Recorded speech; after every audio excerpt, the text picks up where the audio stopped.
The reason I'm here is because my best friend, Fred, died. And his family called me. I was living in Los Angeles at the time. They called me to see if I would come back and take care of his apartment, water his plants, bring in the mail, because they didn't like big cities, and they thought it would be best in preparation to sell the apartment. There was no will. It would be a few months, so I agreed.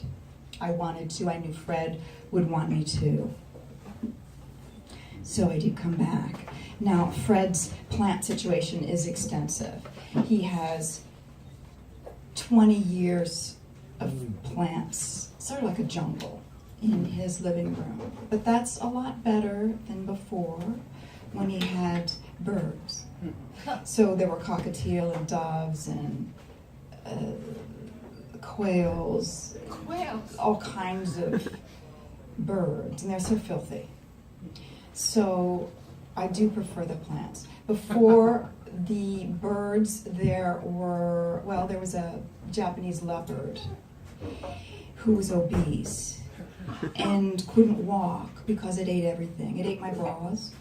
His name was Kaya. And he couldn't walk, he was so fat. He would take his front paws and scoot his ass across the floor. So everything we bought to regulate his eating didn't work. And he purred so loud that you couldn't hear the television, no matter how loud you had the volume turned up. It was just awful. So I am kind of glad he's dead.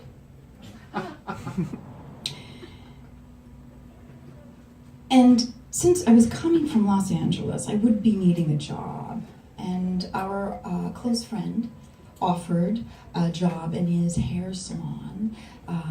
I would be a receptionist, one of 3, at a Japanese hair salon that was full of nonsense.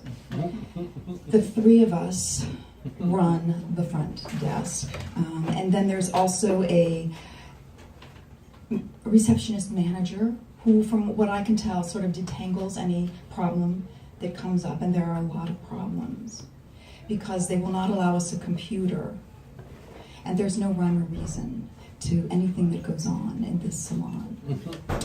The board it looks like an architectural blueprint of a shopping mall. And it's essential that you block out the correct timings. It's all mathematical. And there are 21 illegal alien assistant colorists and stylists. So they all have their own method about how long it takes to do whatever service it might be. And there are so many services. You can get, it's just not a dry bar, people. It is not. You get single processing, double processing. There's hot oil treatments, a balayage, a foliage. There are a Sherpa treatment. There's water they ship in from Japan to make your scalp tingle. There's full head, half head, partial head, foil treatments. I don't know what the foil is for, but deep conditioning, shiatsu, stick straight, which takes 8 hours. It's $1,000. You also have to be very careful, and you need to know about the thousands of heads that come into the salon.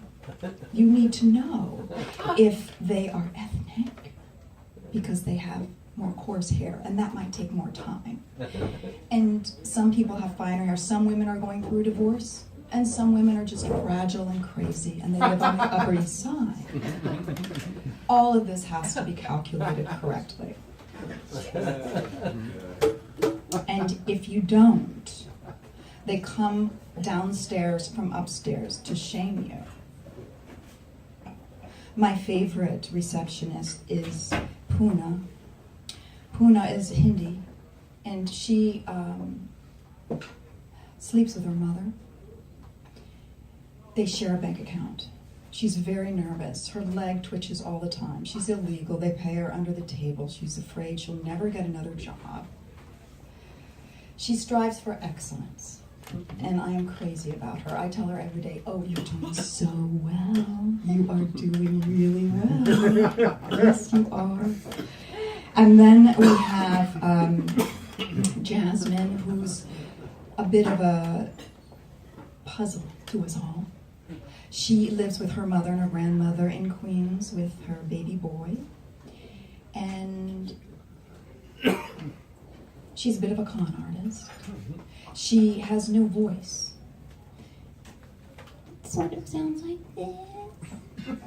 And I'm thinking, you're an angry black woman. Why is it that you don't have a voice? Who took your voice?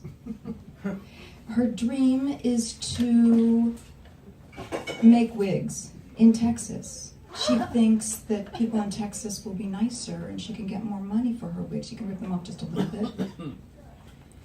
But she has an attitude because she was originally an assistant to a stylist and she's demoted to a receptionist. But I think she has a sugar issue, personally. She eats a lot of shortbread. She stuffs it in her boot and she bends over and crams the cookies into her mouth. We're not allowed to eat at the front desk. And then like clockwork, 20 minutes later, she's in the bathroom, sex texting her ex. We're not allowed to go to the bathroom. We're only allowed to go to the bathroom during lunch, where we have to go outside. We can't use the bathroom, that's for customers. So she does have an attitude, and she brings the desk down, and we need her up so we can fly, because it's all about us three girls. So the other day, I guess it was a few weeks ago, Jasmine came in and she had this attitude, right? And I knew the front desk was going to be limping. So I asked her what the issue was, and apparently she was making a wig for Mrs. Beasley, who's a cancer patient. And Mrs. Beasley had to go to some sort of an event. Mrs. Beasley came to pick up her wig at Jasmine's, and because this is all under the table. So Jasmine didn't finish the wig, of course, being Jasmine. And Mrs. Beasley threw a fit, went to the event without her, and Jasmine's left with half a head of hair and no money. So she comes to me and she asks me to fix the situation, to pretend I'm her, to call Mrs. Beasley, to pretend I'm sick with that voice. And I say, okay, what the fuck? Give me the phone. Right?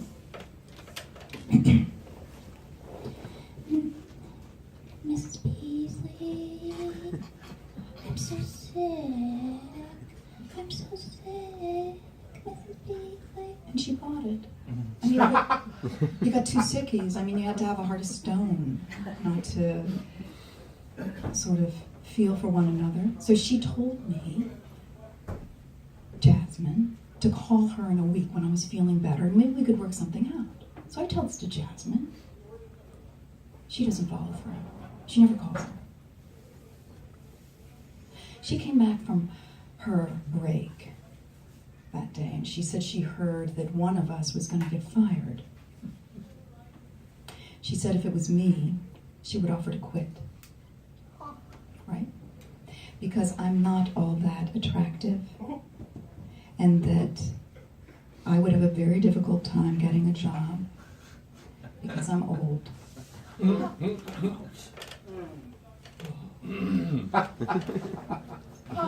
I called Mrs. Beasley for that bitch. My head was spinning. She's only telling me what's true. But Jasmine got fired that day because she takes too many breaks, and she was getting an Altoid out of the box and was caught. But I got a job on the Upper West Side. Yeah, a week later, selling china for sane people who allow me to go to the bathroom whenever I want. And I'm allowed to have a drink at the front desk as long as there's a straw in it and it's out of view. And sometimes they buy us scones Thank you.